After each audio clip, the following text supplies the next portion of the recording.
எல்லாம் வல்ல இறைவனிடமும் சகோதரிகளை உங்களிடமும் நான் பாவங்களை ஏற்றுக்கொள்கிறேன். ஏனெனில் என் சிந்தனையாலும் சொல்லாலும் செயலாலும் கடமையில் தவறியதாலும் பாவங்கள் பல செய்தேன். என் பாவமே என் பெரும் பாவமே. ஆகையால் எப்பொழுதும் கல்வியான புனிதமரியாதையும் பாடத்தூதர் புனிதர் அனைவரையும் சகோதரிகளை உங்களையும் நம் இறைவனாகிய ஆண்டவரிடம் எனக்காக வேண்டிக் கொள்ள மன்றாடுகின்றேன். எல்லாம் வல்ல இறைவன் நம்மை இரக்கம் வைத்து நம் பாவங்களை மன்னித்து நம்மை வாழ்வுக்கு அழைத்துச் செல்வாராக. ஆமென்.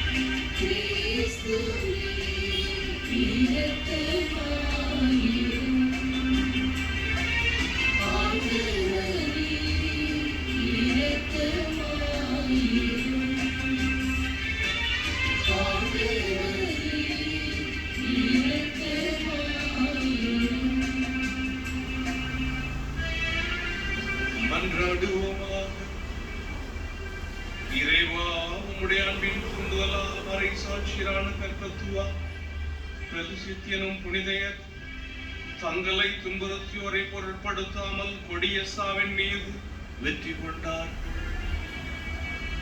அதனால் இவர்கள் எங்களுக்காக பரிந்து பேசுவதால் நாங்கள் உம்முடைய அன்பில் என்று வளர அருள் புரிவீரா.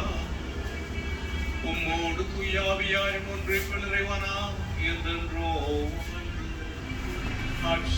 எங்கள் ஆண்டவராகிய கிறிஸ்து வழியாக உம்மை மன்றாடுகின்றோம்.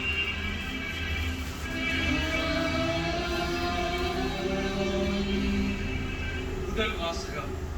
நம் பாவங்கள் அனைத்தையும் ஆழ்கடலில் எறிந்து விடுவார். இறைவாக்கினர் மீகா நூலில் இருந்து வாசகம். ஆண்டவரே, உமது உரிமை சொத்தாய் இருக்கும் மந்தையாகிய உம்முடைய மக்களை உமது கோலினால் மேய்த்தருளும்.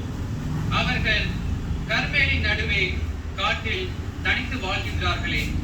முற்காலத்தில் நடந்தது போல அவர்கள் பாசானிலும் கிளையாதிலும் மேயட்டும்.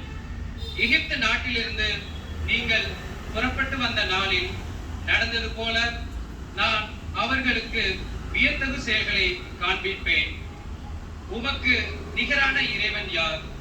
எஞ்சி இருப்போரின் குற்றத்தை பொறுத்து நீர் உமது உரிமை சொத்தில் எஞ்சி இருப்போரின் தீச்செயலை மன்னிக்கின்றீர். உமக்கு நிகரானவர் யார்? அவர் தம் சினத்தில் என்றென்றும் நிலைத்திரார். ஏனெனில் அவர் பேரன்பு கூறுவதில் விருப்பமுடையவர். அவர் நம் மீது இரக்கம் காட்டுவார். நம் தீச்செயல்களை விதித்து போடுவார். நம் பாவங்கள் அனைத்தையும் ஆழ்கடலில் எறிந்து விடுவார். பண்டைய நாளில் எங்கள் மூதாதையருக்கு நீர் ஆணையிட்டு கூறியது போல யாக்கோபுக்கு வாக்கு பெறலாமையையும் ஆபிரகாமுக்கு பேரன்பையும் காட்டி அருள்வீர். ஆண்டவரின் அருள்வாக்கு.